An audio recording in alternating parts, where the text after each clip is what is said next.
আসসালামু আলাইকুম ভিউয়ার্স, কেমন আছেন? আশা করি আল্লাহ পাকের অশেষ রহমতে আপনারা সকলেই ভালো আছেন।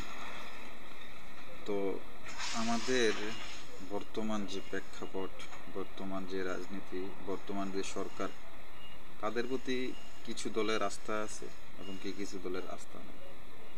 আস্থা আছে তাদেরই যারা দেশটাকে সুন্দরভাবে চালাতে চায় এবং সুন্দরভাবে গুছাতে চায়। আর আস্থা নেই তাদের যারা দেশটাকে এর আগে লুটে খাইছে এবং বর্তমানে খাওয়ার চিন্তা ভাবনা করতেছে। বর্তমানে যাদের রাস্তা নাই তারা শুধু নির্বাচন করতেছে তাদের দেশের মানুষকে, এমনভাবে বোঝাতে চাচ্ছে মনে হয় ফেসিস্ট সরকার আমলিকের মতন তারাও দেশটাকে গিলে খাচ্ছে। দেশের মানুষ জানে, বুঝে যে কে কতটুকু দেশটাকে নেভাবে, কোন সরকার ভেবেছিল। যারা দুর্নীতিতে 5বার চ্যাম্পিয়ন, যাদের মেন লক্ষ্য হচ্ছে দুর্নীতি,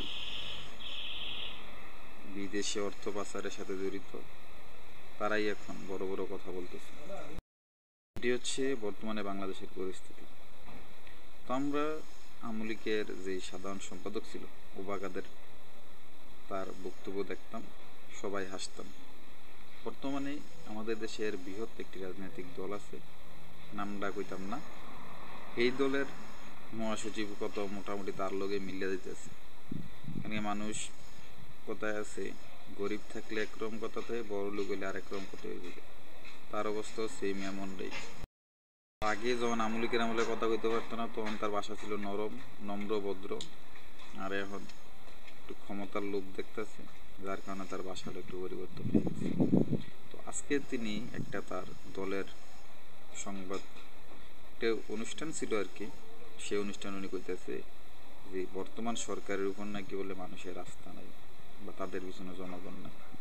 তো আপনার পিছনে কতটুকু জনগণ আছে যে আপনারা ভালো করে জানেন।